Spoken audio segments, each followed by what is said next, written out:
السلام علیکم ورحمۃ اللہ وبرکاتہ۔ آج کا ہماری ٹاپک ہے پلرز آف اسلام۔ ابی عبد الرحمن بن عمر بن خطاب نے فرمایا کہ میں نے سنا تھا کہ نبی کریم صلی اللہ علیہ وسلم نے فرمایا، بنی الاسلام علی خمس، شہادۃ اللہ الہ الا اللہ وان محمد رسول اللہ، و اقام الصلاۃ و ایتاء الزکاۃ و حج البیت و صوم رمضان، جس کا مفہوم ہے کہ اسلام کی بنیاد 5 چیزوں پہ ہے۔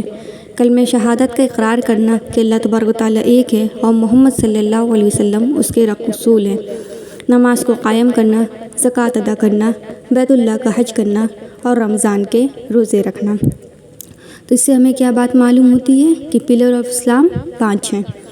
اب ہم اس کی ڈیٹیل پڑھتے ہیں۔ تو سب سے پہلے کلمہ، تو کلمے کا 2 جز ہے۔ پہلا جز توحید پر مشتمل ہے اور دوسرا جز رسالت پر۔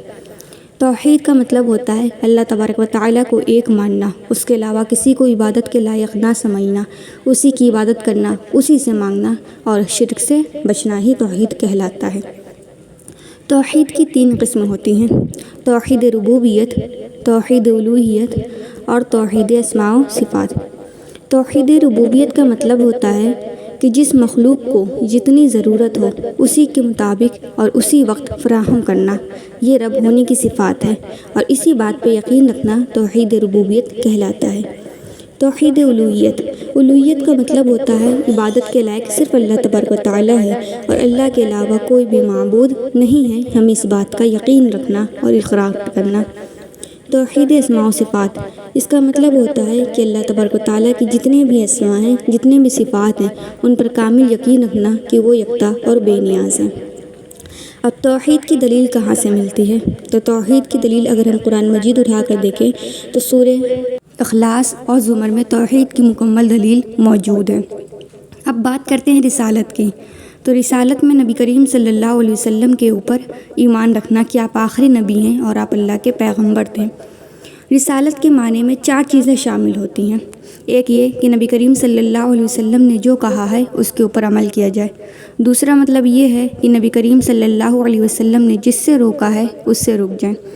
تیسرا یہ ہے کہ آپ صلی اللہ علیہ وسلم کی ہر بات کو حق و سچ ماننا اور اس پہ دل سے ایمان لانا۔ چوتھا، جتنا اور جس کام کو کرنے کے لیے نبی کریم صلی اللہ علیہ وسلم نے حکم دیا ہے اس کو اسی مقدار میں کرنا، اپنی طرف سے کوئی بھی کمی و بیشی نہ کرنا۔ دوسرا رکن ہے نماز۔ نماز کے بارے میں مفہوم حدیث ہے کہ نبی کریم صلی اللہ علیہ وسلم نے فرمایا کہ الصلاۃ عماد الدین، نماز دین کا ستون ہے۔ اس کے علاوہ نبی کریم صلی اللہ علیہ وسلم نے فرمایا میری آنکھوں کی ٹھنڈک نماز ہے۔ تو نماز کے لیے بہت ساری احادیث موجود ہیں جن سے نماز کی فضیلت اور اس کی اہمیت کا ثابت ہونا پتہ چلتا ہے۔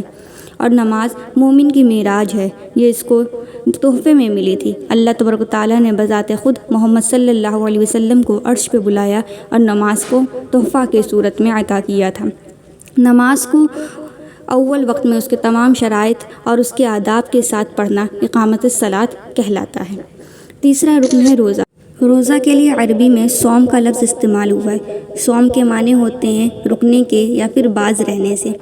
روزے کی حالت میں مسلمان وہ اب کھانے پینے سے اور بہت سے گناہوں سے رک جاتا ہے، خود کو باز رکھتا ہے۔ روزہ رکھنے سے نفس پر قابو پانا بھی آتا ہے۔ روزہ اسلام میں بہت اہمیت کا حامل ہے، اسی لیے رمضان کے 1 مہینے کا روزہ مسلمانوں کے اوپر فرض ہے۔ دن بھر بھوکے پیاسے رہنے کا نام روزہ نہیں ہے۔ روزہ نام ہے آنکھ، کان، ناک، ہاتھ، زبان، ہر ایک چیز کو، ہر ایک عضو کو گناہوں سے باز رکھنے کا نام روزہ ہے۔ چوتھا رکن ہے زکوٰۃ۔ زکوٰۃ ادا کرنے سے دل سے مال کی محبت جاتی ہے اور امیر غریبوں کی مدد کر سکتے ہیں۔ زکوٰۃ کے بھی بہت سے فائدے ہیں، اور زکوٰۃ کن کو دینی چاہیے، کس مقدار میں دینی چاہیے، ان سب کا ذکر قرآن میں موجود ہے۔